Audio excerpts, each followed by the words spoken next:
चलिए अब विदेश से देश की तरफ आते हैं और चलते हैं उत्तराखंड। देश में शराब अक्सर बहस का मुद्दा रही है। ऐसी ही बहस एक बार फिर छिड़ गई है। क्यों छिड़ी है? क्योंकि उत्तराखंड सरकार ने नई एक्साइज पॉलिसी लागू कर दी है, जिसके तहत शराब के शौकीन घरों में ही बार का लाइसेंस लेकर 50 लीटर तक शराब जमा कर सकते हैं, वो भी सिर्फ 12,000 रुपए खर्च करके।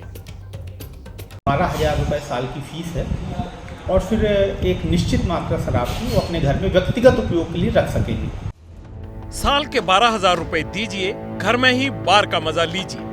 ना ठेके तक जाने की जरूरत, ना समय की पाबंदी का झंझट। सरकार नई पॉलिसी लाई है, जिसके बाद से ही उत्तराखंड में शराब के शौकीनों की चांदी हो गई है। नई शराब नीति के मुताबिक उत्तराखंड के घरों में बार खोलने के लिए लाइसेंस दिए जाएंगे। साल भर के लिए 12,000 रुपए लाइसेंस फीस होगी। लाइसेंस मिलने के बाद घरों में बार बनाकर 50 लीटर तक शराब रख सकेंगे।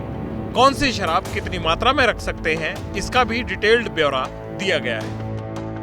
भारत निर्मित विदेशी मदिरा 9 लीटर, इंपोर्टेड ओवरसीज मदिरा 18 लीटर, वाइन 9 लीटर और बियर 15.6 लीटर। इतनी मदिरा वो व्यक्तिगत उपयोग।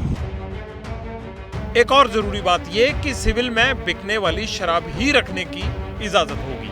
कैंटीन या किसी अन्य राज्य में बिकने वाली शराब को नहीं रखा जा सकता। अगर कोई शख्स घर में 50 लीटर से अधिक शराब रखेगा तो उसके खिलाफ कानूनी कार्रवाई होगी। घरों में बनाए गए बार से शराब बेची नहीं जा सकती। सालाना 12,000 लाइसेंस फीस देनी होगी। आबकारी विभाग को 50,000 रुपए की गारंटी भी देनी होगी। 21 साल से कम उम्र वाले बच्चों को बार वाले कमरे में ना जाने देने का शपथ पत्र भी देना होगा। जो शख्स 5 साल से इनकम टैक्स भर रहा है वही लाइसेंस के लिए अप्लाई कर सकता है। इसमें नियम ये है कि जो भी व्यक्ति ये लाइसेंस लेना चाहता है उसको अपने पिछले 5 सालों का इनकम टैक्स रिटर्न करना होगा। सरकार नई आबकारी नीति को लेकर खुद की पीठ थपथपा रही है, लेकिन क्या वाकई ऐसा है? अभी तक घर में शराब रखने और लाने ले जाने के लिए 12 बोतल यानी 9 लीटर तक शराब निर्धारित है, जिसके लिए कोई लाइसेंस फीस नहीं लगती।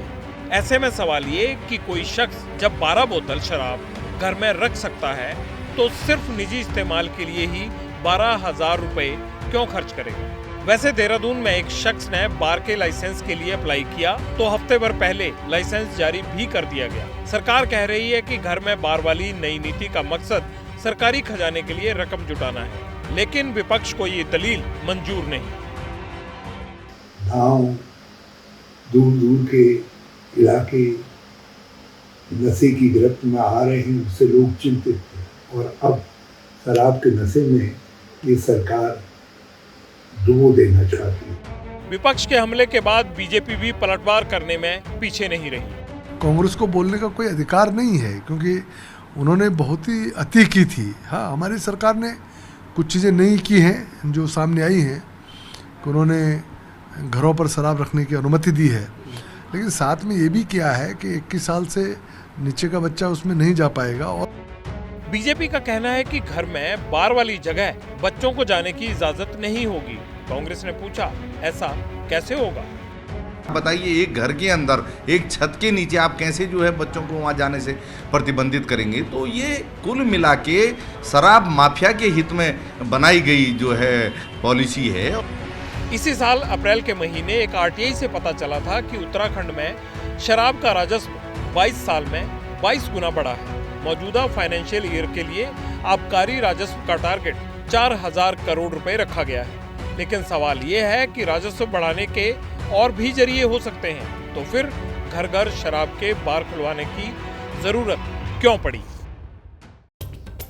शराब के परमिट दीजिए, कोई इतराज नहीं है इसमें, लेकिन लोगों की सेहत का भी ख्याल कीजिए और घरेलू कलेश ना बढ़े, इसकी भी पूरी ध्यान रखने की जरूरत है। जैसे ही घड़ी का काटा दोपहर 2:30 पे आए, बबीता जी का दिल सास बहू साजिश के लिए मचल जाए। और ये है इनकी बहू, पूरे दिन ऑफिस की टेंशन हो जाए गॉन जब ये करें अपना फेवरेट शो फ्री टाइम पे ऑन। इनकी तरह आप भी देखें अपना फेवरेट शो अपने टाइम पर और डाउनलोड कीजिए एबीपी लाइव ऐप अपने स्मार्ट टीवी पर।